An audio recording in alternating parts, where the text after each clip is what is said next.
மேட்டுப்பாளையம் கோவை தேசிய நெடுஞ்சாலையில் பிப்ரவரி 9ஆம் தேதி மற்றொரு சோகம் அரங்கேறியது. காரமடை எஸ்எம்டி டவர் அருகே சாலையை கடந்து சென்ற முதியவர் மீது அதிவேகமாக வந்த கார் மோதி விபத்து ஏற்பட்டது.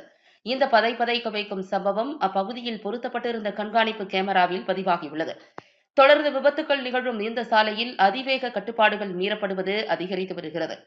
விபத்தில் பாதிக்கப்பட்ட முதியவரின் அடையாளம் குறித்து மேட்டுப்பாளையம் காவல்துறையினர் விசாரணை மேற்கொண்டு வருகின்றனர்.